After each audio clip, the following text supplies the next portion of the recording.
Welcome into the Shy Guys Football Podcast. Before we begin, I'd like to take a moment for our salute to service. As a veteran of the United States military, it was my distinct privilege to have experienced some of the most incredible support from our civilian counterparts.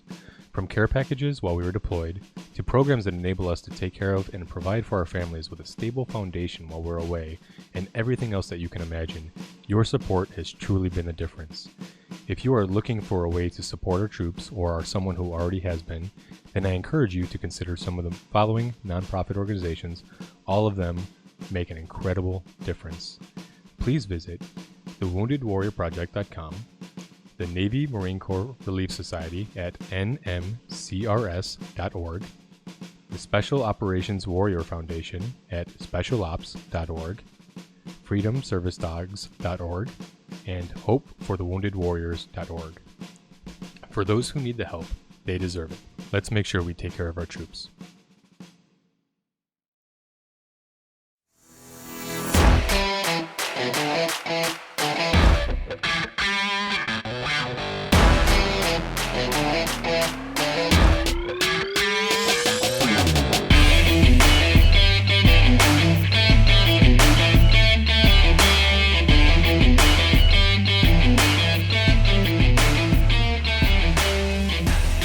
Hello, football fandom. Welcome to the Shy Guys Football Podcast, your weekly source for fantasy football news and advice. I'm Donnie Mack. I'm joined here, as always, with Anthony Newcastle. Hey, how's it going, everybody? Welcome back. And we've also got joining us in the studio a special guest. We've got Tessa, the Shy Guys Football dog, roaming our studio. Yeah, she's walking around right now. So you may see her pop up a little bit. Well, we've got week 6 in the books. And in fantasy, we had a fun week because Anthony and I played each other, not just in Dynasty, but also redraft. Yeah, what are the odds of that? We had to play each other in both leagues. That was pretty crazy. And we took one win apiece. Yeah, it worked out that way. Not quite happy about it, but yeah, I'll take it where I can get it. Hey, it still made, for me, it was, I thought, an exciting week because I thought, well, here it is. Here's the showdown. Let's see how the advice pans out. Let's see how much I've learned from you, and can I beat you? And the answer is kind of. Yeah, it worked out pretty well. You know me, I wanted to go for the domination, right? But no, it worked out well.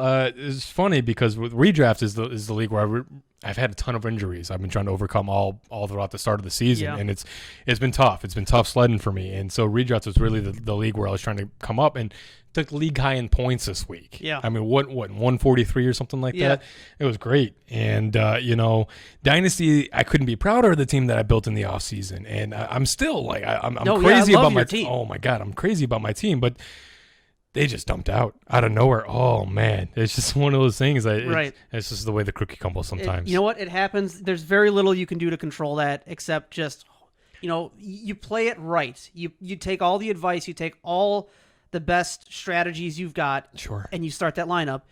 And then what happens is what happens. You don't control that any further. Exactly. And then that's the thing about it is you have to trust the process. Even on weeks that it's tough and it bums out on you, you still got to respect the process because the process is good. It gives us the best potential at the best possible outcome than anything else, right? And so, yeah, it just kind of happens that week. You got to take your losses, and you know what?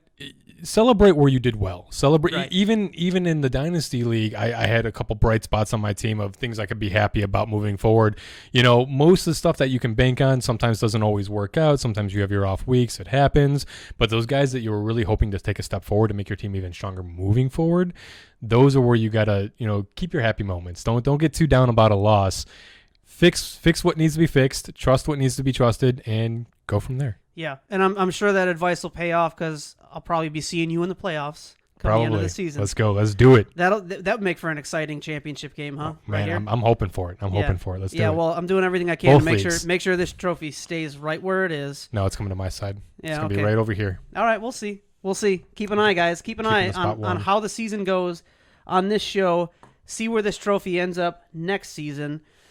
We got a big show for you today. Don't forget to like and subscribe and get in touch with us through our contact information and Gmail, shyguysfootball@gmail.com, shyguysfootball on Twitter, and then down below in the comments here on YouTube. We're going to get into some news, notes, and injuries in a minute, but we're going to go back to a segment that we started last week Pandora's box. Oh, you brave going back to the Pandora's box. I'm going to open it again. You want to open this thing again? Yep, because I loved it last week, and I can't wait for this week. All right, here we go this week. Pandora's box.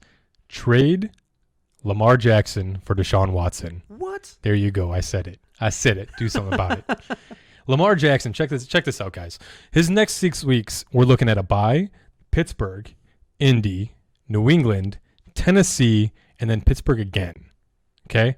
Lamar Jackson so far this season has had 3 games over 20 points. He's had 2 games under 15 points, right? This has not been a great season for him. And to be fair, we've called out exactly pretty much what we were seeing with Lamar Jackson during our offseason breakdown. I said almost exactly this. This is why I wouldn't comment on him to start out the season when he started a little bit hotter, because I reserve my judgment, man. Yeah. I'm telling you. Lamar, the thing about him is when you contain his running and you put the game on his arm, he's going to crumble. And that's what we've been seeing. His arm is just not there yet. Now, maybe he pulls a Josh Allen, and he takes a step forward in his arm strength. He takes a step forward in his accuracy, and he kind of settles down a little bit as a quarterback moving forward. We'll see. He's going to have plenty of time and opportunity to do that. The team's not going to move on from him anytime soon. But we are seeing teams start to catch up a little bit sooner. Honestly, I wasn't expecting it to be so hard on them this season. I thought you'd see a little bit of what we're seeing now, but more of this next season. It's happening even a little bit quicker than even I thought. And so with that in mind, take a look at Deshaun Watson. His next 6 weeks, Green Bay, he has got his bye, Jacksonville, Cleveland, New England, and then Detroit. I mean, you look at the 2 schedules, and it's just night and day difference for friendliness against quarterbacks and receiving options, right? And then when you look at what Watson's done so far this season, he also has 3 games over 20 points, but no games fewer than 15. He offers a much safer floor, and he's going to get you about the same ceiling.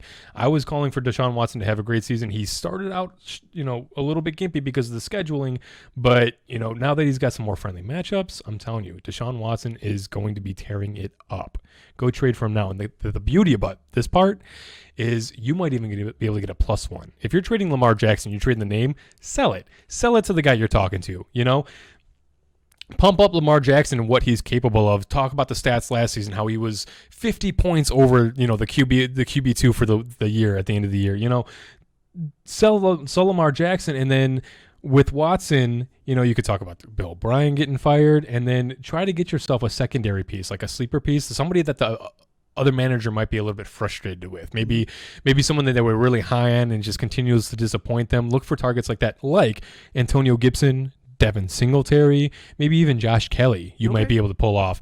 I'm just saying, if you could get Lamar Jackson for Watson and one of these pieces, I would do it just straight up, 1 for 1. But if you can get an additional piece to hold on your bench and kind of see if they come back into relevance, that could be a strong move for your team, and that could really help you with a playoff push moving forward. Well, there you have it, folks. There is this week's Pandora's Box hot take. Trade Lamar Jackson for Deshaun Watson. I said it. All right, there you go. You can take that advice home with you. All right, now it is time for our news, notes, and injuries from around the league. And not as many injuries that we have to update on this week, thankfully.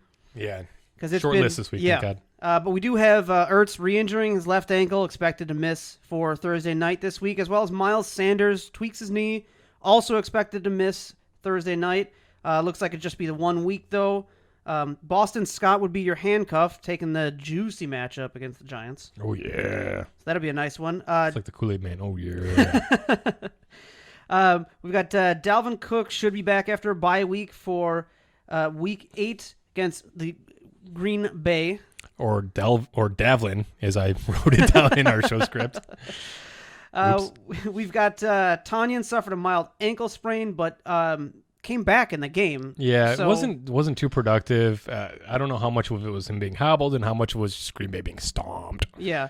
Suck it, quarter posse. Shouldn't be much to take away from that. Should be fine moving forward. Raheem Mostert injured his ankle, likely heading to the IR. No timetable yet. We checked right before the recording. Yeah, it looks like he's going to miss at least 3 games, though. Yeah. So Jerick McKinnon's back, but his matchups aren't that great either, though. At least 3 games. Maybe more. We'll have to see how the recovery goes. Keep an eye on that. Mark Ingram has an ankle sprain and is hopeful to return week 8 against Pittsburgh after the bye. So we don't even get to see J.K. Dobbins. No. But we can't even play Mark Ingram after the bye. That's the worst piece of news I've ever seen. But I do have some good news for you. Ooh. There's some big news this week that you're going to be excited about. Ooh. Tua Tagovailoa. Tagovailoa. I'm never going to get this name right. I am never, ever in my life. Tua. Well, Tua is officially the starting quarterback for the Dolphins. Name the starter moving forward, coming back from the bye. I'm dancing. I'm happy. I am stoked for this kid. We said this before. Dude, he's going to look so good. He's going to look great. Oh, we my were goodness. waiting for if he's this on day. your wire, I don't recommend stashing 2 QBs in a 1 quarterback league normally. But if you're not happy with your starter, or you're looking, or you got an open bench spot and you'd like to kind of, shore up that quarterback position in case you take an injury or bye week or something like that, grab Tua now. See if you can do it for free before there's anybody bidding on him. Right. Yeah, for sure. Yeah, we've been waiting for this one. Well, with that'll actually do it for our news, notes, and injuries from around the league. Yeah, buddy. Isn't that nice when it's quick? It is nice when we're not only talking about people that have had horrifying season-ending injuries. And we get to talk about some fun stuff like this, like Tua. Oh, I'm so excited. All right. Moving right along. Tua. and maybe Tua will be featured in this next segment sometime later this season, because we're going to talk some studs and duds. Oh, I see where you're Yeah. going. And leading off our studs in the quarterback position, we have Deshaun Watson. Deshaun Watson. Hey, look at that. Right? 32 points, 28 of 37, 335 yards, and 4 touchdowns. I think this is the second game in a row he's put up over 300 yards passing as well. Yeah, this is... he's looking much, much better, just kind of being let loose to do his own thing, for sure. We've also got Matt Ryan up at the top of the pack here, 31.6 points in that lovely 40-23 win. Man, it's like somebody called that or something. It's yeah. weird. Oh, I know who called that. We called that. This guy. You called it. I shouldn't take credit for that. Nah, you're good. You're good. We, the show, you're called it. You're a part of the process, Don. Yeah. You're a part of the process. The royal we called it. But yes, that is... See, pay attention, because as we said on the show, that was a pick from last week, and right here. Yeah. Right here buddy, on the stud list. I'm telling you. We've also got Ryan Tannehill and Carson Wentz, both with 29 points. Wentz's running game really keeping him relevant. For fantasy purposes, yeah, for sure. Wentz is an actual legit good quarterback. He's not Daniel Jones, right? Mm-hmm. And so he's finding ways to get things done. And the Philadelphia Eagles right now are struggling, but with that line, man, it's just that's just what things are going to be. And so celebrate Wentz's production where you can, because it's going to be hard for him to come by. I can't believe he was able to put up such points against Baltimore. Yeah, that was nuts. And we've also got in the 23 to 28 range, we've got Kyler Murray, Lamar Jackson, Captain Kirk Cousins, Phillip Rivers. What? Yeah, he played Cincy. Oh, okay. Yeah. See, that's why. Okay. And we've also got Jimmy G, who wrote a lucky first half into fantasy glory for week 6. For sure. Moving on to the running back studs of the week, we have King Henry just tearing up Houston. And this is where we need to sound the trumpets.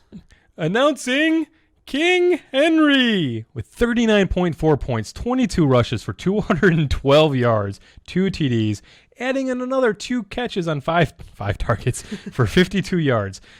Seriously, can we just see a Derrick Henry for Joe Mixon straight up trade? I've been calling for this since last season. You've been mentioning this. What do you mean here?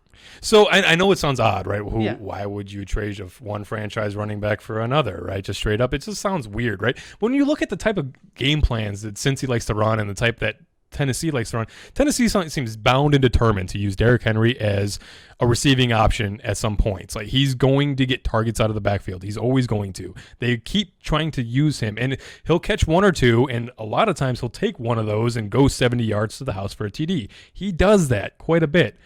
However, Cincinnati is kind of been the inverse statement. We've been calling for Joe Mixon to get the air targets. Why isn't he getting the passing targets out of the backfield? This guy is a monster catching the ball out of the backfield. It seems like Cincy doesn't want to do anything but just really pound the ball in there with a bigger running back, right? what if we just saw a swapsy here? We could see Derrick Henry just get 25, 30 touches a game, just straight up in between the tackles, do his thing, wear down the defense, like since he wants the running back to do. And yet we could see Joe Mixon in Tennessee getting to the edge like they use with Derrick Henry, getting him on the outside, getting him on the perimeter, getting the passes out of the backfield, really using him to spread the defense around like Tennessee wants to do. I would love to see this happen. Can we see this happen, please? Anybody? We'll write a letter. Well, yeah. Well, either way, congratulations there to King Henry. King of the moment. Our for king of the sure. moment. Moving on, we have Kenyon Drake finally having himself a day, coming in at 28.4 points. Look, he continues to see the touches, which he finally got the production, right?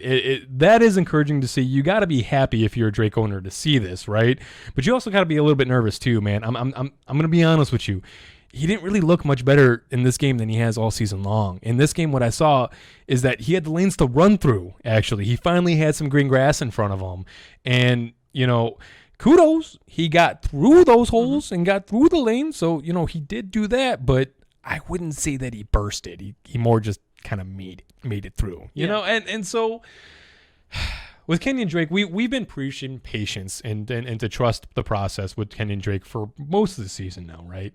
And we finally see it pay off. You'd think we'd be a little bit more excited about it, but to be honest with you, I'm just not liking what I'm seeing from him from a production from an eye test standpoint. I still see Chase Edmonds, and he didn't get as much work in this Dallas game as I would have thought, as a lot of people would have thought. And so for now, Kenyon Drake is being trusted in Arizona. They're going to keep going to him. See, the thing is Drake put on like 10 pounds in the offseason. And what you say is that's great for receivers and terrible for running backs. Mm-hmm. It sounds kind of contrarian, but to be honest with you, when you see it, this is what you usually see. You see running backs kind of slow down a little bit. Their burst kind of seems to disappear when they try to put on some weight to kind of handle the increased workload, which Drake expected to do coming into the season. Meanwhile, we have Edmonds showing off the burst. Keep an eye on that. I've been preaching keep an eye on that for a little bit longer. Wait for once Edmonds breaks out formally and gets at least half the touches as Drake did in that game. That's the game that you're really looking for. Sell Drake no later than that moment. Fair? Fair. Okay. And then real quick, just running through the rest of this here, we have DeAndre Swift coming in at 25.8 points. He had 14 carries for 116 yards and 2 TDs, and then adding in a paltry 7 yards on 3 catches on 4 targets. Rojo coming in with 25.1 points, just stomping out Green Bay. 23 carries in this game for 113 yards, 2 touchdowns, and that's a lot of usage. That is a lot of usage. That's what we want to see, right? I want to see that with Leonard Fournette. We'll get to that a little bit later. Yeah. We'll go in there a little bit later. And then rounding this out here, we have the Fresh Prince of Bel-Air is an honorable mention at 18.9 points, bouncing back from that dud week he had last week, really getting a last hurrah in here before Lev Bell really starts to kind of yoink some of those touches away. Look, he had 30 touches in this game, man. I mean, I don't see that happening again in a game this year. Yeah. This is exactly what Lev Bell is going to limit. Now, that production, the 18.9 points, the yardage he put up, that can still happen on 15 carries, which I think he's more likely to get. And so as he gets a little bit more familiar in this offense, don't fire sell Allaire with Lev Bell coming on. With this performance, if you want to sell him to move on to a different piece that you can trust a little bit more, okay, go ahead, do that. I got no problems with that. But you don't need to fire sell this kid at all with Lev Bell coming into town. And just be advised that you're not going to get RB1 weeks most weeks. Yeah. Okay. All right, shifting over to our wide receiver studs of the week, and this one's a bit misleading. Justin Jefferson with 35.1 points, 9 for 11, 166 yards, 2 touchdowns. However, those all came in garbage. Yeah, the garbage man can. So not exactly reliable production. Yeah, that was almost all in garbage time for sure. Yeah. Kirk Cousins and this Minnesota offense just looked terrible in that game, especially for the first half, the entire first half. Well, we're talking about a final score of 23-40.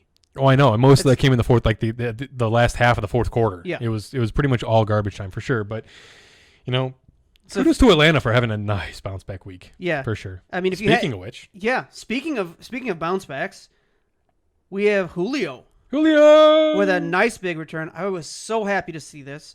very much up in the air to play coming into this week. Yeah, he was like 50-50 going in. And in all honesty, a lot of people probably didn't even start him in this matchup just because, with the soft tissue injuries, those are always tough. Yeah. Soft tissues are just begging for a re-aggravation. And so first game back after, Julio's been dealing with this for a while, but, trusting a soft tissue injury in any matchup is tough. But Julio came through and he looked down. Speaking of which, does Julio look bigger to you than he has in like years past?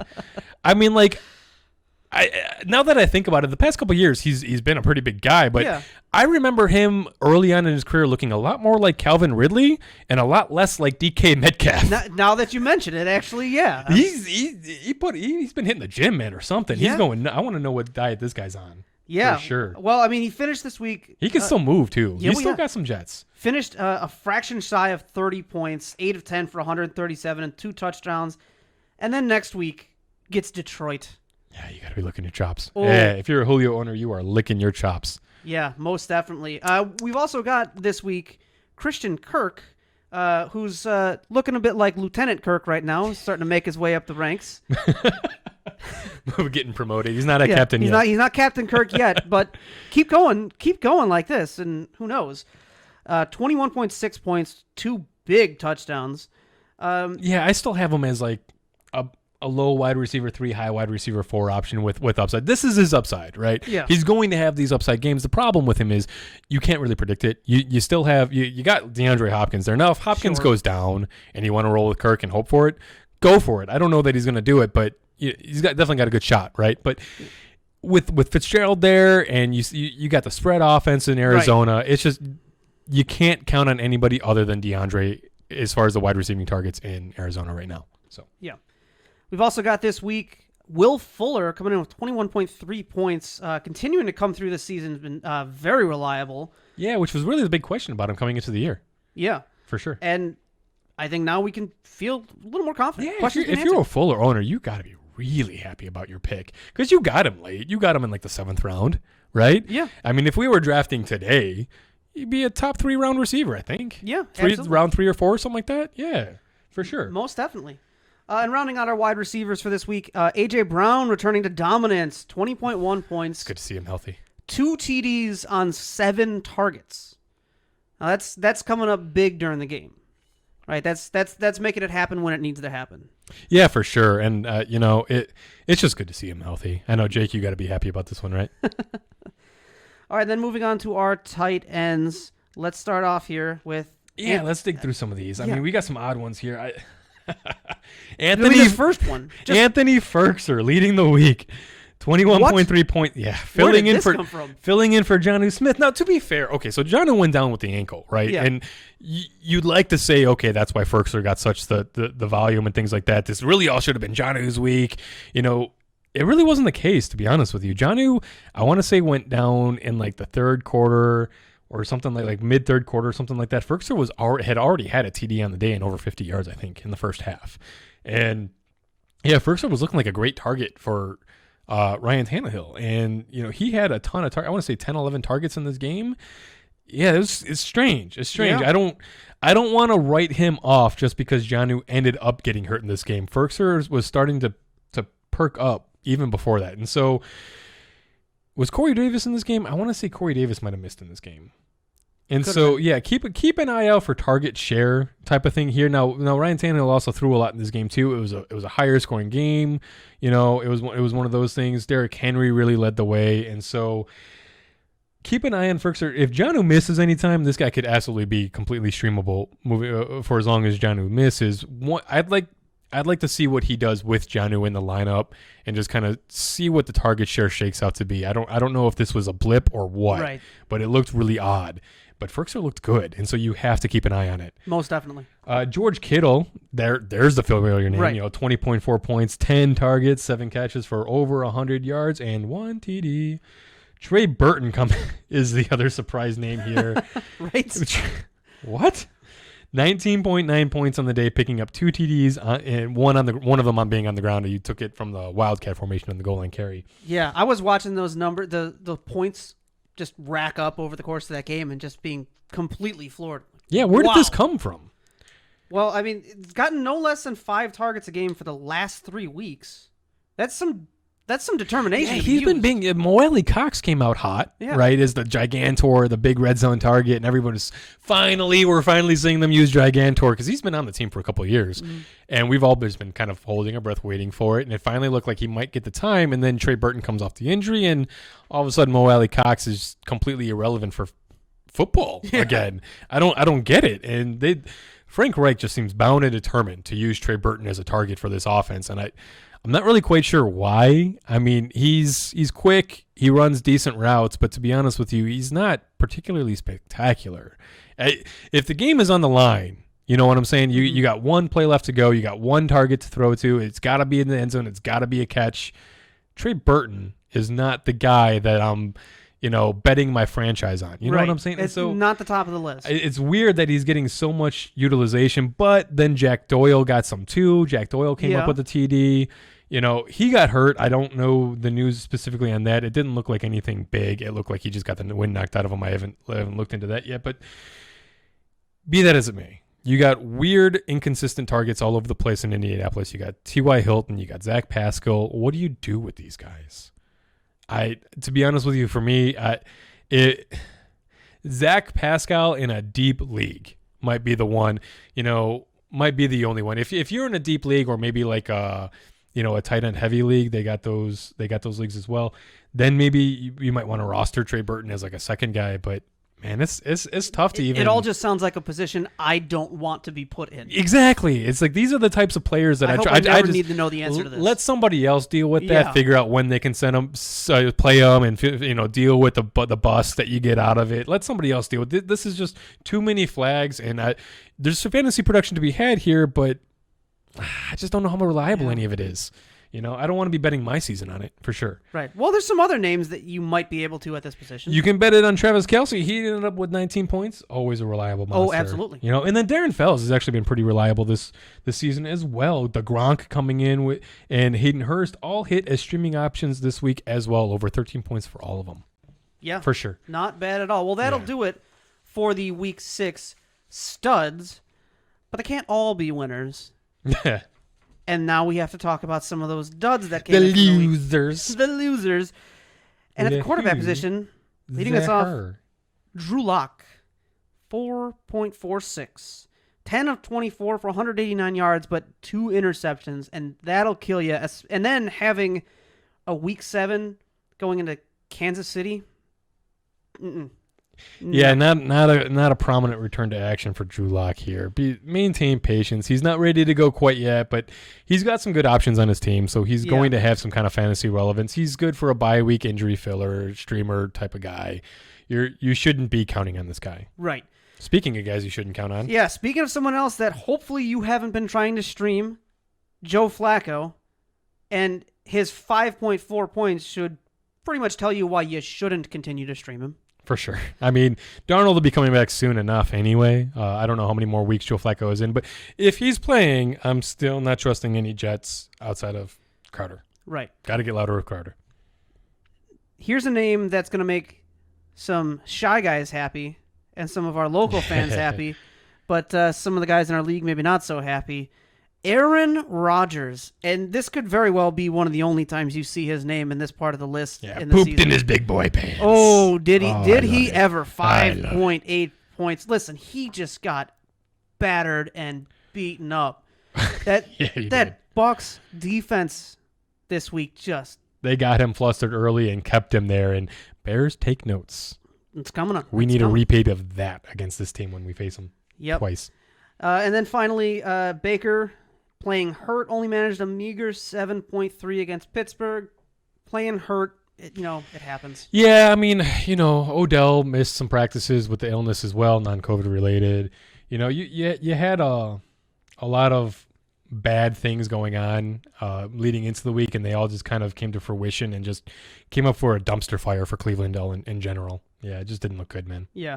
Well, now let's talk some running back duds from Week 6. Yeah, Mark Ingram, he continues to be a never play, putting up only 2 points against Philly and, has the bye week next week. Mm-hmm. So Alexander Mattison just crushing souls on bombing rosters everywhere. You with could hear that explosion from miles away. Oh, my God. Watching this, it was like, what is going on? Just looking at the numbers here, 10 for 26 and 1 of 2 for 4 in this matchup against Atlanta. Right. What is going on? Come on.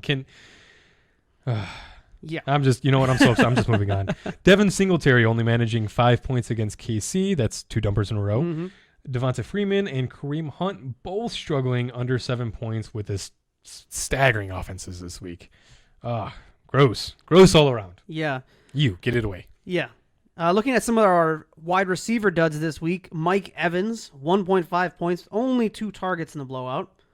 Yeah, it's just kind of who he is. Yeah. He's a touchdown-dependent wide receiver. He's kind of like a tight end at the wide receiver position, except he'll put up multiple touchdown games frequently.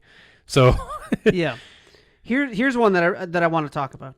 We have Juju Smith-Schuster, 1.6 points. The utilization is not there. Yeah, and can we talk about this, please? Yeah, we looked up the stats just to be like, are we remembering this right? And the way the season's been going, it's just on a downward trend of utilization. Yeah, his on-field snap percentage is dropping. His targets are dropping. What is going on here with Juju? Yeah. Don't get me wrong. I love me some Juju. Oh, most Juju's one of my guys, man, and I just don't. Right. This guy's the number 1 receiver for his team, and people are putting Chase Claypool, ranking him above Juju, rest of season rankings moving forward right now. That's wild. It's wild, and everybody in Pittsburgh getting some love except for Juju. Even James Washington, who they drafted Chase Claypool, to replace, and I want to say Juju's in a contract year. Like, he's got to get it done because a lot of people going into the season didn't even think Juju was going to get another contract in Pittsburgh. Those people have got to be doing their victory laps all the way around. I mean, the way it's looking, I don't see how you can pay Juju moving forward. Yeah, if you made a prediction like this, that the utilization was just going to drop this dramatically over the first few weeks, there's no way I would have believed you before the season. Bold prediction, Bears don't pay Allen Robinson and they bring in Juju in the offseason? Is that a second Pandora's box potential here? I don't even know if I'd be upset about that. No. I don't know. No. Oh, man. You know what? The way the season's been going for him, stranger things could happen. Yeah. At the end of the day, I hate to say it. It pains me to say it.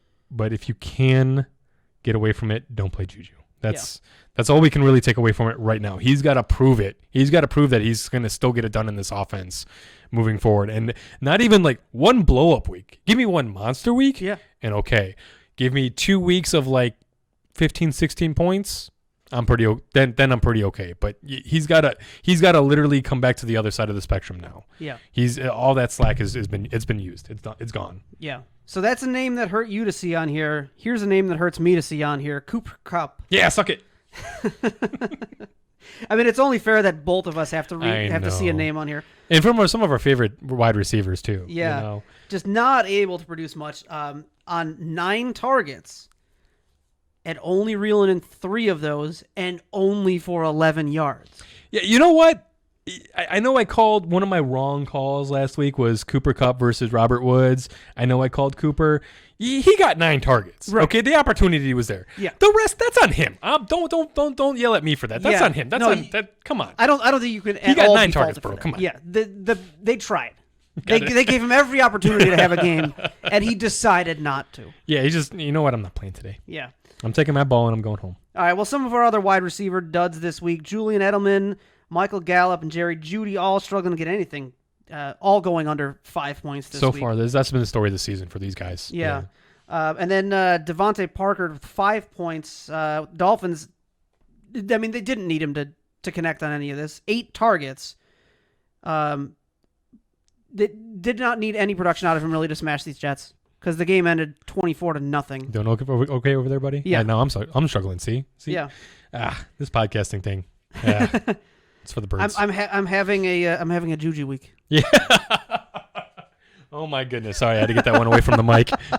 That caught me. Yeah. All right, let's move on. Let's get to some tight ends. Going through our tight end duds and wrapping this segment up. Let's go with Jonnu Smith and Robert Tonyan, both getting hampered on Sunday. Keep an eye on those injuries. We'll see what's going on with those guys moving forward. Don't don't press the panic button on them yet. They did get hurt. Evan Ingram still hasn't seen double digits points this season yet, though. 4 points this week on just 3 targets. Come on. Mm-hmm.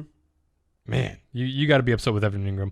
Jimmy Grandpa not getting it done this week. Oh, he doesn't get his touchdown this week, so he only ends up with 5.9. Sure. But the 8 targets do keep him streamable. Yeah. So at least there's that. I wouldn't be too upset. Dalton Schultz ended up with 5.5 points though. And so last week I was a little bit down on Dalton Schultz, and I'm not flipping the script there. He's basically exactly what I said he was last week. I think the 5 targets were actually encouraging to keep him as a streamer. He's looking good with Dalton so far, and he'll pretty much get a TD here and there. But I think he's pretty much just in that streamer category. You can't trust. I always trusting him as a weekly option moving during the season with Dak. But with Dalton, I think 70 cents on the dollar might have been optimistic. Yeah, that's sad. I think you were right about that. This line is just. Ugh. And then rounding us out, getting us out of this dud section. If you're still listening, God bless you. Mike Gesicki, goosed. Just continuing to vex and infuriate me because I don't know what is going on with Mike Gesicki. This guy goes from 20 points to nothing. What is going on with this dude? I wish I had an answer for you. You can't trust him against the Jets? Are you kidding me? Adam Shaheen with a touchdown? What the crap is that? Adam Shaheen. What? And that's the second week in a row for him, too, by the way. Yeah. I'm done here. Get me out of this segment. Well, all right, there we go. That'll do it for your Week 6 studs and duds. We move along to what has just become my favorite segment because it's a lot of fun to rapid fire some start, stash, or trash. This is where we give some possibly favorable matchups, and we find out if you should start those guys, you should stash them for later, or trash them right off your team. And before we get into this, I want to point something out to all of you listening and watching right now. Last week, I went through and counted these out.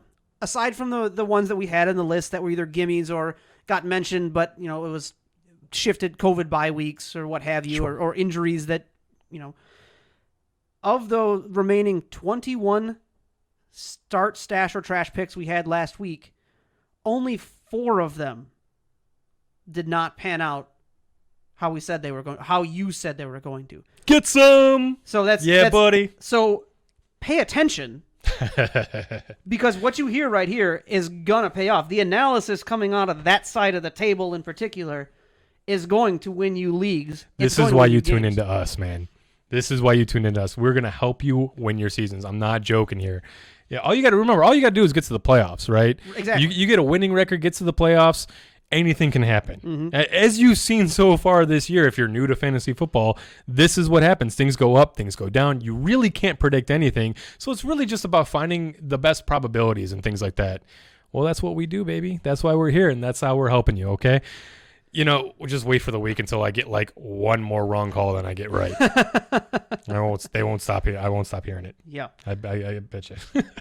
All right, let's get started with this lightning round here. Start, stash, or trash. Matt Stafford. I'm gonna go with start here, going against Atlanta. I realized he had a 13.2 points against Jacksonville last week. You were thinking that he was gonna have a big game against that defense, going only 19 for 31 for 223, 1 touchdown, 1 pick. Atlanta's ranked 32nd against quarterbacks. I'm giving him another shot. Galladay looks good, and Hercules is online, man. If DeAndre Swift gets some targets out of the backfield or carry on, even Stafford can have a pretty decent day, for sure. There we go. Roll with Stafford. Give him another shot. Rolling with Stafford. Let's talk some Cam Newton, San Francisco. Cam Newton. Stash. I'm going to stash Cam Newton. This Patriots team is just in disarray right now. Something's got to get stabilized out there before I'm willing to trust too many fantasy options there. Here's one that I'm very interested in. Drew Brees versus Carolina. Yeah, it's hard to say this, but stash him. I think you got to stash him. And it sounds like a softball matchup, and they're at home, too. Listen, Carolina is 3rd against QBs on the season for fantasy purposes, 32nd against running backs. This is an Alvin Kamara start your engines type of week, okay? Even Lat Murray. I would expect Lat Murray to get double digits this week as well. If you're one of those guys that kind of grab Lat Murray as one of your bench spots, you might even could roll with him this week with Kamara healthy, for sure. Well, how about this one then? Devin Singletary at the Jets. Yeah, he's had 5 points in each of the last or less in the last 2 weeks. I know a lot of fantasy owners are probably scared off of him. I'm going to go ahead and say start. I'm looking for a big bounce back season from Devin Singletary. Start him. Okay. Did I see season? Really? Come on. A really big bounce back game against the Jets. There we go. Nailed it. Nailed it. Here, this is going to be a really good one too, I think. First official week with the new team, Le'Veon Bell. Yeah, I'm gonna go ahead and stash here, Don. I want to see a week or two with Lev Bell before we really get a little bit too crazy. I mean, the first principle error, he got 30 touches in the last game. You figure, if they run that much, then Lev Bell's gonna be great with 15 touches. I'll take 15 touches out of Lev Bell for sure. You know what? Let's just see what happens, okay? Let him get situated. Yeah, let's see what he even looks like. Unpack his bags. Yeah, exactly. I mean, I expect him to look better than he did in New York, but let's see it first before we bet on it, folks. Okay. We got a couple options here against Jacksonville. Tell me about Josh Kelly or Justin Jackson? Or you can start both. Start both? Yeah, you can start both in this matchup. With Jacksonville, there's going to be plenty for both to feast on. I expect both to get double digits here. Maybe one of them slightly under. If pushed to choose, yeah, if you're in that rare situation where you've got both of them. Yeah, let's say you've got both. I think that Justin Jackson would probably be the play. I don't really expect Los Angeles to be playing catch up in this game, and Josh Kelly kind of features to be more of the receiving back than Justin Jackson. Justin Jackson's being used more as like between the tackles, and so I don't know. I would probably go with Jackson just because I think that the floor is a little bit safer than it is with Kelly. I think Kelly's got the higher ceiling, so it really depends on what you're going for. Yeah. If you're playing a team that you expect to win your week, I'd roll with Justin Jackson, take the safer floor. Yeah. If you really need somebody to just hit massive, I'd say Kelly might be the one that you want to work with because I think that he's just definitely got the higher ceiling. Well, so there you go. There's your either or advice. Or if you've got just one of them, play them. There we go. For sure. All right. How about we've got Darius Slayton at Philly. Yeah, I'm starting him. Philadelphia is 27th against the pass. Yeah, I'm starting Slayton. All right. Brandon Ayuk at New England. Stash. I'm stashing that one Stashing right now. Ayuk. Yeah. Again, still too many things going on. So I realized Jimmy G kind of had a bounce back day, but it's still Jimmy G. Okay, This isn't Pat. So let's be a little patient. Fair enough. How about this one? Coming off the bye to host Jacksonville, Hunter Henry. Yeah, Hunter Henry is someone that and I've been rising on him a little bit over the past few weeks as Justin Herbert's been just continually showing up. Hunter Henry's been rising up my rankings, and I love him coming off the bye against Jacksonville. He's had 8 targets in 3 separate games this season. He had another game where he had 7 targets. I mean, he's getting the utilization. Yeah. He's looking healthy. He's looking a part of this offense, and more importantly, it's not Phillip Rivers under center. Yeah, most important. All right, and last one here for you. Thursday night game at Philly, Evan Ingram. Yeah, I'm stashing. Evan Ingram is he's as Hunter Henry's been coming up, Evan Ingram's been going down, and one goes up, one goes down. Mm-hmm. Philadelphia is 28th against tight ends, so I get that the numbers say you might want to consider playing him. It sounds like a soft matchup. However, Eagles have also played Tyler Higbee, and I'm not certain. I got to look this up. I didn't get a chance to look this up before we started recording, but I think Higbee's big 3-touchdown game came against Philadelphia. I got to look that up, though. I'm not sure. But they've also played Kittle and Andrews. So 3 out of the 6 weeks, they're playing some top tight end talent here. I'm not faulting them for being 28th against the tight end stats for fantasy purposes and all that. I'm not. No. It's Evan Ingram, I'm not trusting the Giants any more than I have to. Maybe Devontae Freeman if you're really hurting for a running back, just for a floor play. You know what I mean? Which is pretty much what he was last week. Okay. Well, that'll do it for this week's Start, Stash, or Trash going into Week 7. Make sure you tune in next week, and we'll see how these break down, how many of these ring true. If it's anything like the previous weeks, I have a feeling there's a lot of accuracy here. We'll see next week, but that makes one of us. Hey, based on what I've seen so far, no, we've been doing a pretty solid job all season, man. Yeah, pretty solid. I mean, trust the process. We'll see. Every week, it's kind of like you're biting your nails, right? Because we're putting our names on the line here. You know what I'm saying? It's just it's nerve-wracking every week, but so far the process has been great. With the advice you've given me in the past and what I've seen coming to this show and what I've seen in this segment the past few weeks, I'm confident. We've been nailing it. You're gonna see it here. You're welcome. All right, moving right along, we go to the wire for some of our deep divers, our waiver wire targets. This is where you're going to be looking around for some of the guys that may have fallen off some rosters, may be rising stars you might want to snag now, or some of your streamer options, your quarterback and tight end streamers. So we'll start right away with some of your quarterback streaming options. Justin Herbert versus Jacksonville this week, and he's been looking very good. Oh, he's been looking phenomenal. I'm excited to watch this game. Yep. You can also look to try and pick up Joe Burrow. Very good bounce back opportunity against Cleveland this coming week. Yeah, put up 23.5 points against them the first time in week 2 and I had to double check this when I saw it, 61 pass attempts. Yeah, I saw that written on here, and I was like, are we sure about this? Is this a typo? No. 61. That's legit. Yeah, so look for another good week there. Hey, if you wanted to start AJ Green again one more time. This next game, if someone has dropped him out of frustration, you've got an opportunity of Carson Wentz against the Giants. Yeah, that'll be a solid matchup for sure, if he's available. Yeah. You can also look at Matt Stafford at Atlanta. Another one if he's available. It just depends on how many quarterbacks are being rostered in your one quarterback league. You know? Right. Another name to keep an eye out for, Brady. Going up against Las Vegas this week. Yeah, I mean, a lot of people have Brady as a big game in Las Vegas, and 14 points each of the last 2 weeks. I feel like this could be a solid opportunity for Brady to have a nice bounce back game. He looked good against Green Bay. They just didn't really need him, right? Yeah. I'm not confident about this one. I think you could roll with it if you're in a pinch, but this could go either way. I consider this more of a 50-50. Yeah, depending on who you've had streaming the past week or weeks and who's available now, it's not the worst pickup you can have. Well, the Raiders, too, are like a hard-to-predict team. I freaking hate John Gruden.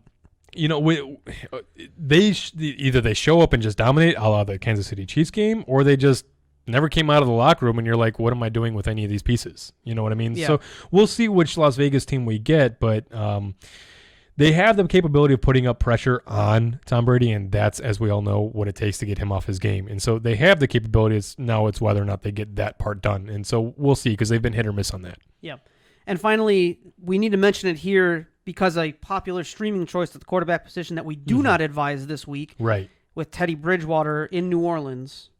Yeah, it's listed as a favorable matchup, but I would not recommend streaming Teddy B this week, just as I wouldn't have last week, right, Don? Yeah. We didn't talk about it last week, and that was my bad, so I want to make sure we put it in this week. Yep. All right, now looking at some of our running back waiver targets this week, and there's some good names here. We said Boston Scott. Yeah, Boston Scott going against the New York Giants, who are 22nd against running backs, with Miles likely to miss. This could be a not smash play.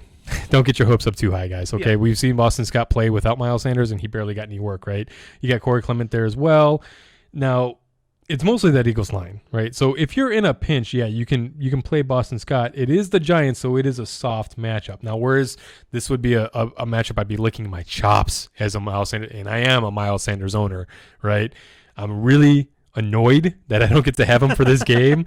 And Boston Scott, even if I had him, wouldn't be replacing his value. So this is a guy that you can stream, but don't put too much stock in him moving forward. However, Tony Pollard saw 12 touches against Arizona where Zeke fumbled twice. Look, I know Zeke's not going to fumble twice every game, and maybe Pollard got some more touches because of that, and it was just an off thing. The Cowboys were never in this game to begin with. This offense was in disarray without Dak scrambling behind that offense. Yeah, this offensive line, I mentioned it. I mentioned this line being a problem. Mm-hmm. Dalton couldn't get over that problem. He just could not. And it really wasn't Dalton. He looked okay. He looked like a good backup quarterback. It's about as good as a backup quarterback as you want to look. Yeah. It's that line, man. It's tough. And then Zeke fumbling twice. That didn't help things. It's a rough situation right now, but Tony Pollard, I think, is... Look, the Alexander Mattison, the Tony Pollard, the Chase Edmonds, these were all high-value handcuffs for running backs moving into the season. Tony Pollard's still up there, and even more so now, okay? Yeah. Let me ask you about another name in the potential running backs, LaMichael Pirine. Yeah, he's a guy that's kind of coming on a little bit quicker than I was expecting to him in his career in New York. I did like this guy coming out of Florida. I was keeping an eye on him. He's getting more opportunity a little bit earlier than I thought. I don't care. Don't take him. I'm not rostering anybody but Jamison Crowder out of that Jets team.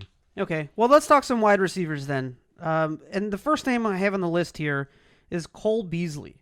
We're talking buddy. Averaging greater than 60% of the snaps. The Beasles. Yeah. Averaging about 6 to 7 targets a game. That's not bad. No, he's got a solid floor. Look, for John Brown owners, I think the Beasles is a much safer option for what you're looking for, right? If you have John Brown, okay, you're probably using him as wide receiver 3 or 4 with upside, right? He really came on to start the season and then got hurt and then it's kind of just fizzled since, right? You know, this Bills offense is starting to stabilize out a little bit. I mean, Josh Allen is having some down weeks, so maybe some of that could be attributed to John Brown's ineffectiveness, right? If Josh Allen comes back and starts hitting again, yeah, maybe John Brown is, a huge target again. But for what I'm seeing watching this offense, Stephon Diggs is taking all the huge hyper targets away downfield and stretching the field. That's John Brown's game. Mm-hmm. That's where he makes his money. Cole Beasley is going to catch everything underneath. And so it looks like Allen's either going to go deep to Diggs or underneath the Beasles, and then there you go. And that kind of leaves John Brown in this, I don't know what to do. Oh, look, the ball just hit me right in my face mask. I guess I didn't even catch it. Yeah. And that's kind of that's literally where we're at with John Brown right now. And so, yeah, I would, if you're looking for that wide receiver 3-4 play, the guy to take over for injuries and bye weeks, and someone to plug and play for your lineup that you're just hoping not to get a goose, you just want some kind of points. Cole Beasley, I think, is the guy that you want to roster instead of John Brown right now. Yeah. And it sucks because John Brown's got the upside, the higher ceiling, but Beasley's been known to put in a touchdown or two, put in 16, 22-point weeks on occasion. And to be honest with you, how often has John Brown been doing it? Right. I'm just saying. I'm not saying, but I'm just saying. Yeah. And another wide receiver that also has a pretty safe floor from what we've been seeing, Adam Humphries, also averaging greater than 50% of snaps, about the same amount of targets. It's like these guys were Siamese twins and they got separated. Yeah. Both, I'd say both being reliable, just like you said. You want someone that's going to put in and just get you safe points. They're filling in the Julian Edelman, Wes Welker type of role in these offenses. Yeah. For sure. Well, someone that needs to be rostered coming into this week, Keelan Cole, is likely going to see a lot of targets going up against LA next week. Oh, the Cole train is ready to go. Yep. Leaving the station. And finally, another name, if he's not been scooped up yet by the other people. We have been talking about him for a few weeks now. Yeah. So if you guys have been paying attention, you've already got him, Tim Patrick. Well, I know I've already got him in one of my leagues. And I've got him in the other. So I guess none of you guys have it because none of the guys in our league have him because we do. But hopefully those of you not in our league have been paying attention. For sure. That's why you listen, right? Exactly. All right. Moving into the tight end streamers for the week, I'm going to go through this quite quickly. Looking at Austin Hooper at Cincy, Logan Thomas versus Dallas. I'm keeping an eye out for Thomas to have his breakout of the season in this game here. Jared Cook is actually a really good option against Carolina. The Gronk in Las Vegas, if you're feeling froggy, he's been looking pretty good for we've been talking about the last few weeks. Yeah, he's been looking pretty good. He's much better than when he started the season. And Darren Fells has been heating up. He may be needed to keep up with his Green Bay team. Yep. Well, there you go. There's some waiver targets as we go into week 7. Make sure you start getting those in now and get the jump on the rest of the people in your league. But now it is time for us to take a trip down to the stables and hold our horses on some players. And this week, we do have some names for you. Yeah, quite a few. And the first one bringing up our list is Jimmy G. Yeah, I'm going to roll through these quite quickly. Jimmy G roaring back with 23.5 points against the Rams. Next week he goes to Foxborough to face the Patriots, who were third against fantasy QBs. Being a little bit cautious with Jimmy G right now. You may be tempted to sell off Josh Allen, hoping somebody buys the massive season that he had before the last 2 weeks. 18.3, 16 points. Kind of. You might be a little bit worried, and you might want to sell off Josh. Don't. 3 of the next 4 weeks include the Jets, the Seahawks, and the Cardinals. Enjoy the ride with Allen. Yeah. DeAndre Swift, 25.8 points on 14 carries for 116 yards and 2 TDs, adding in 3 catches on. I'm sorry. Adding on 3 catches on 4 targets for 7 yards. Well, yeah, the crazy efficiency there, right? Yeah. The rushing efficiency wasn't even as good as those stats looked, to be completely honest with you. I watched this game. Look, man, I'm not saying DeAndre Swift is bad. I'm not saying he's not going to be a great fantasy option. I'm saying not yet. Yeah. What we're seeing here is more of a mirage of things to come, but we're not there yet. He had massive holes to run through, and he burst through them, ready to go. He's still not playing overly fast. Go ahead, Don. Yeah, no, perfectly capable of the points we're seeing here in the future. Yeah, for sure. I think he will at some point, but right now this is a three-headed monster in Detroit, and it looks like he's clearly the back to own, right? Actually, no, he got 17 touches out of a total of 38 running back touches on this roster. Okay, Adrian Peterson and Kerryon Johnson are still going to be featured as well. Swift happened to be the one that broke off the long ones, but it wasn't because of crazy moves that he made. Don't get me wrong. I watched this kid play in college. He legit looked like Lev Bell and Tariq Cohen had a baby. He's got the patient running with the joystick moves. He is physically gifted. We're not really seeing that yet at the NFL level because he's not playing fast yet. Right. And so, that's where we're at with DeAndre Swift. Moving forward. So moving on to Ronald Jones, if you heard my phone ring, I apologize about that, guys. Look, we still have our day jobs, okay? We're coming back from a short little break here. That's what the graphic was all about. I had to step away to take a work phone call. I'm actually on call. I'm the on-call guy for work this entire week. So, if you don't want to see those breaks in the show, you can make it happen by liking, subscribing, and sharing this. Please, you guys get us the subscriptions. We start blowing up. We start getting sponsors. We can do this. We'll be bringing you multiple episodes a week, giving you all the details that you need. I mean, please, you want a good reason to help us out as we've been helping you out for free on our own time, squeezing this in where we can. Do us a solid. Just hit that subscribe button. Absolutely. Please. Okay. All right. So moving on, we have Ronald Jones. Similar story here to DeAndre Swift. The team being up big in this game kind of helps because Detroit was actually kind of handily beating the Jags last week, and we saw that with the Bucs and Green Bay as well. Yeah. And so, Rojo here getting, 23 carries, something like that. I'm not out on him yet. He did look better, okay? He looked better. I'd like to see him not trip over his own feet, kind of getting in his own way, getting the RB1 for this team stabilized moving forward. I'd like to see a few games where he does this and he gives you some kind of assurance. You know what I mean? I want to see him do this with Leonard Fournette back in the lineup. You know what I mean? These are some of the things, his schedule goes back and forth for matchups until after the bye, really. So depending on what he does over that time, if he can show consistency in an inconsistent schedule with Leonard Fournette back in the lineup, then I'm saying, okay, you can trust Rojo as a fantasy running back. As a good or solid RB2, because that's kind of where he's at right now as an RB2, and it's just hard to trust him there right now. Yeah. And then James Washington with 14.8 points, getting 4 receptions on 7 targets for 68 yards and a TD. Look, he ain't a streamer yet. Methinks once Deontay Johnson comes back, Washington goes back to 4 points a game, guys. Okay, so don't get too excited. Yep. Well, there you go. That'll be our hold your horses for this week. Some players to keep an eye on, and don't go crazy just yet. Wait a little bit, see how it goes. For sure. All right, finally, we're going to come to our DFS Smash Plays of the week, rounding up part of our regular segments. For you DFS players looking... I'm sorry, I didn't mean to interrupt you. I just had an awesome thought. We should start calling this the money segment. This is Go Get Your Money. All right. You know what I'm saying? I mean... There we go. DFS Smash Plays is now officially Go Get Your Money. Go get your money. So how about this? You DFS players, go get your money, because we're going to talk to you about some of the plays this week that are going to hopefully make you a couple of bucks.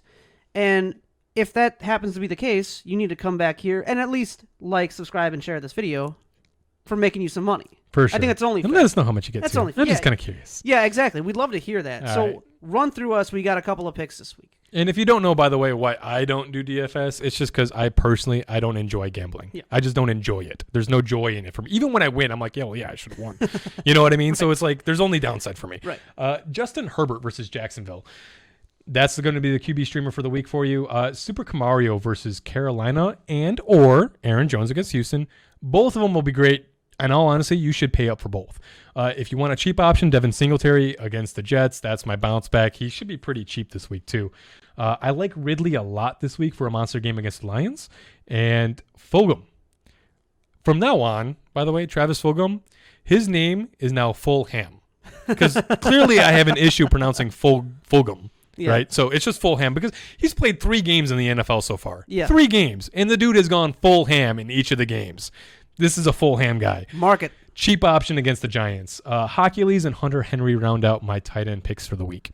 Well, there you go. You DFS players, go make you some money and let us know how you did. Because I'm always curious to see how much money people make on this stuff. Right? I mean, I have played. I've checked it out. I just, you know where I've actually been in is Prediction Strike. It's kind of like the stock market for fantasy players. And you're, what you end up doing is basically betting on whether the fantasy player will overperform or underperform their projection. Okay. Yeah. And so it's kind of cool. I'm enjoying that. Yeah. That's pretty good. Yeah, so, seems like a fun way to do it. Prediction Strike, you can sponsor us.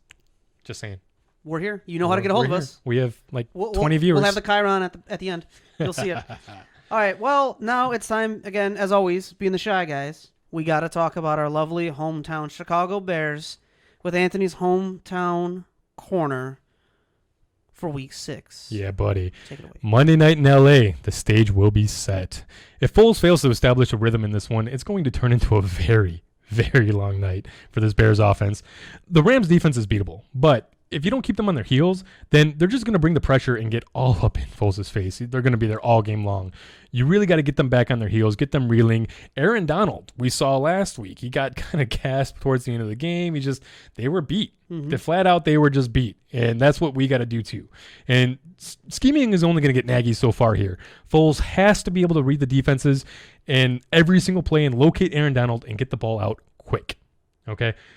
Flipping the field on the Rams side of the ball, look for both Cooper Kupp and Robert Woods here to find the gaps in the defense in the Bears' defense in key situations. Goff is a guy who will stand firm and get the ball out in big moments, so the Bears need to bring pressure on him early and often, get him rattled like they did back in 2018.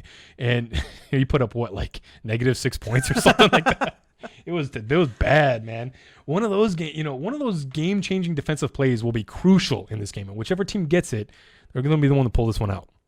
Alrighty, there we go. Hometown corner for all you local Chicago Bears fans. And as we start to wrap up and prepare for week 7, here's again your friendly reminder to be aware of those bye weeks because they change. If you have just been keeping an eye on the bye weeks from the beginning of the season, make sure when you look, you are checking for the updated bye week list because the COVID rescheduling has thrown a lot of stuff into the mix. Or tune in every week and we'll tell you. Who do we got, Don? There you go. All right, this week we've got Minnesota, Miami, Indianapolis, and Baltimore. There's your 4 bye weeks for week 7. So if you've got those players, make sure you get them swapped out. Hopefully you knew about these ahead of time because we've been telling you to make sure you keep your rosters ready for those bye weeks. And if you've been struggling and having a rough point, as always, if you've been struggling and you're one of those teams with a bad record, don't give up yet, man. I'm telling you, you can make the playoffs with a negative record. Oh, yeah. You can. Listen to the show. Go for our picks. Let us help you out. Email us. Get in contact with us. Let us know how we can help you fix your roster. Look, I'm 3-3 in both of my main leagues, the leagues that I run, right?